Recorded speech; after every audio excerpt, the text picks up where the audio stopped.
Worst animal parents. Hello and welcome back to our channel. This video will require some sort of animal child protective services, I guess. Just imagine being born and thrown aloof just to fend for yourself. That's something your mom and dad would never do, right? We wish that had been the case for some animals as well. If you see how far these parents actually went for to be concerned with the term survival of the fittest, or just to have fun with their kids, or even torture them pretty badly. The last animal parent will definitely surprise you, so stay tuned for that. But before we start, I would like you to hit that red subscribe button so that you never miss out on any of our videos. Cuckoo chicks. You might have heard the phrase, "At least my mom is better than that of a cuckoo's." The fact is, a cuckoo's mom is the real villain in the story. Imagine literally abandoning your little one in a complete stranger's nest, then that stranger bird feeds your child and takes care of it. As hard as it might seem, the cuckoo actually does this to her chicks, and then they grow up and repeat the same cycle with their own chicks. They even lay their eggs in the nests of other birds to completely cut the parenting process out, or they're just too lazy to be a parent. I mean, who does that to his little one? Mostly, they look for crow's nests. History shows that cuckoos and crows don't get along very well. So why would a mother leave its own unhatched egg in her enemy's kingdom? Well, as it seems, we have to ask the cuckoo mother herself and hope that some brave chick of the cuckoo clan breaks this toxic cycle. Storks. These beautiful birds are thought to deliver human babies to their parents in kids' bedtime stories. Very magical and inspiring, right?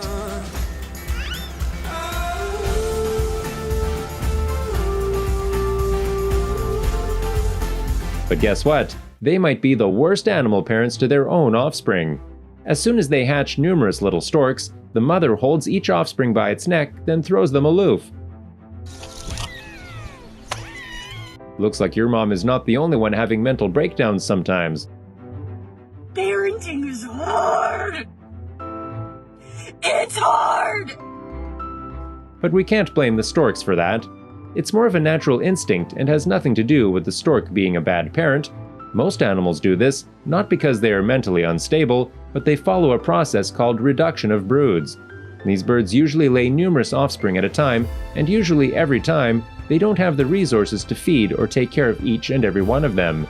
Hence, to reduce a few offsprings, they do this process for natural selection by throwing everyone out. The stronger ones survive, and the weaklings die. This way, she gets to keep the healthiest babies and discard the rest. Whoosh! Harsh! Hippopotami. Everyone is familiar with the deadly pictures that were revealed from a national park in Zimbabwe. If not, here's how it goes. A mother hippopotamus tried to introduce its infant to her herd. An infant literally 2 days old and so small.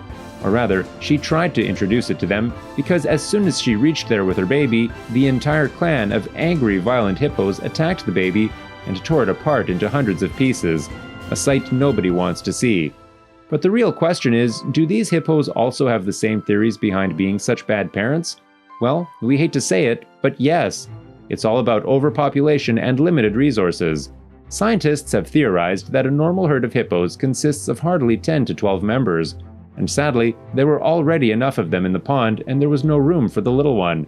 The mother tried to save it, but alas, she couldn't. This is just a theory to try to justify their aggressive behavior, but in reality, nobody knows the exact reason for this infanticide in the Hippos clan. This is obviously because they are extremely violent creatures, so they are pretty hard to study and observe. Well, for the record, the remains of the infant hippo were eaten by crocodiles. Lions. The king of the jungle is no exception. When it comes to bad parenting, the lions top the list as well. The male lion is a very prudent creature as per observation. When you're the king of the jungle, you obviously would have numerous enemies of other male lions claiming the throne. Lion versus lion unrests is very common. When the male in a pride changes, it kills the cubs of its predecessor. Then they try to impregnate the mother to make his own babies, as the female lion, like most mammals, can't mate and get pregnant while feeding little cubs. This process is even more complicated than your Facebook love status, right? This process continues to go on in an ultimate war over territory and dominance. Pigs. Pigs are not always as cute as Peppa Pig. They are the most horrendous animals in general and the worst parents in our opinion. They are naturally instigated in all forms. The infant piglets attack the adults, and similarly, the adults attack the piglets. But the worst part is maternal cannibalism. Yeah, you heard it right. The mother pig, as soon as it gives birth to its offspring, bites its kid sometimes. Bites it to death, to be precise. Scientists believe that this might be a response to childbirth pain. They might kill their babies and not even regret it.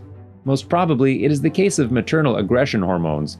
They usually see their infants as foreign bodies who try to attack them, hence they harm them in return. In farms, this behavior is prevented by giving the mother a strong sedative after giving birth. But this doesn't remove the aggression, rather postpones it. Now we're really confused about petting them. Pandas. Pandas can be controversial too? Well, yes. When it comes to parenting, their lack of care is the main reason. Pandas are cute, funny, almost extinct, and highly vulnerable. But I would point it all out on their behavior and lack of responsibility as a mother and carelessness for their child. When a panda gives birth to more than one baby, it's left with a choice to feed only one of them and leave the other one to die. Pandas be like one-child policy. But there's a reason for that as well. It usually gives birth to premature babies who weigh 1/900th of the mother.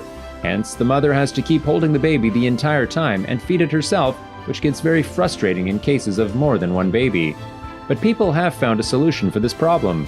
As soon as more than one offspring is born, caretakers take one of them to the lab and place it inside an incubator. This gives the mother panda the impression that only one baby is born, hence it happily feeds it. As time passes and the panda is distracted, the other twin is replaced in the place of the first one to be fed by the mother. The offspring are shuffled from time to time, and the one in the incubator is fed with formula, so everyone is happy. Male fish. Well, things become very strange for fish too?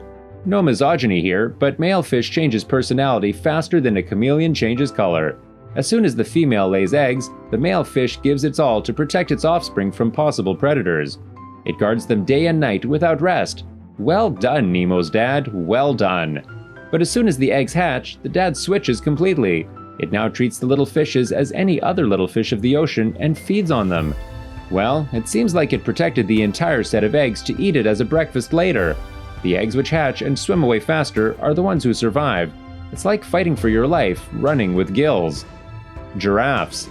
What's wrong with cute, tall giraffes? They are lovely, peaceful animals as far as we know. Well, let me tell you one thing when it comes to parenting. Giraffes are the worst at it. They are nothing like good parents in the animal world. As soon as a giraffe gives birth to her baby, the first thing she does is kiss them? Hug them? No, she rather kicks her baby for miles and miles. We didn't expect this answer either. Well, the same stork mother's logic applies here. Survival of the fittest. Due to the lack of resources available, when a giraffe gives birth to numerous babies, she tends to kick them off to test their strength. The weaklings die and the stronger ones survive. What an absolute epic example of wildlife behavior. Dolphins. When we said about male fish earlier, it might have come to your mind that no dolphins would ever do such things to their child. They're cute and our favorite sea creatures out there. Why would they ruin their reputation? Well, as it seems, the same lion logic applies here too. It was observed in the wild that 2 male dolphins literally tried to drown a newborn baby dolphin 2 minutes after its birth and threatened his mother away. This behavior is rarely seen, but male dolphins do it to clear the way to the mother dolphin. Usually, mother dolphins tend to their newborns for several years, hence making her unavailable to mate with a calf by her side. So these male dolphins decided to cut back on time by literally getting rid of the baby dolphin.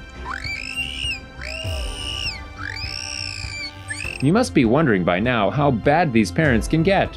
After all, not all animal parents are the same and not all nurturing is the same. So let us know in the comments section below who you think is the worst of all parents. See you on the next one.